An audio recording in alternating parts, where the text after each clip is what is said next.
இது ஒன்றும் புதுசாக ஒன்றும் கிடையாது.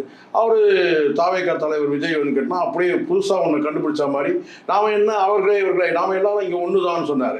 இப்போ வந்து புஷியானது வந்து பார்த்தீங்கன்னா வந்து தொடர்ந்து ஒரு 20 அவர்களே சொல்றாரு. நான் என்ன சொல்கிறேன், முதல்ல ஊட்டாண்ட இட்டாந்து இந்த மாதிரியான லாங்குவேஜை மாற்றினாலே போதும். நீங்கள் அவர்களே இவர்களே சொல்கிறீங்களோ இல்லையோ சொல்லுது கூட சொல்லாமல் போங்க. ஆனால் அந்த ஊட்டாண்ட இட்டாந்து குந்திக்கின்னு அந்த மாதிரியான வார்த்தைகள் வந்து கொச்சையான வார்த்தைகளை பயன்படுத்தாமல் தமிழை வந்து சாதாரண தமிழ் பேசலாம். நீங்கள் ஒன்றும் இலக்கிய தமிழ்லாம் பேச வேணாம். ஆனால் இது வட்டார பேச்சு. வட்டார பேச்சு நீங்கள் சொல்ல முடியாதுமா.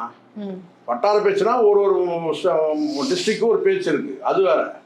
ஆனால் இதெல்லாம் வந்து கேட்டால் கொச்சையான தமிழ். இதெல்லாம் தமிழை நாசப்படுத்தக்கூடியதுதான். இட்டாந்துன்றது என்ன? இட்டாந்துன்னு சொல்கிறது என்ன வார்த்தை? அது தமிழ் வார்த்தையாது. அதில் வட்டார மொழின்னு சொல்ல முடியாது. கூட்டிகிட்டு வந்துன்னு சொல்லலாம், அழைத்து கொண்டு வந்து, இல்லை கூட்டிகிட்டு வந்து அப்படி கூட சொல்லலாம். இட்டாந்துன்னா ஸோ அதனால என்ன கேட்டால் முதல்ல இவங்க வந்து அவர்களே இவரை சொல்ல இருக்கிற தமிழை நாசமாக்காமல் இருந்தால் போதும். இவங்க என்னத்தை தமிழை வளர்த்துருவாங்கன்னு தெரியல. தமிழக வெற்றி கழகம் வேறு பேர் வேறு.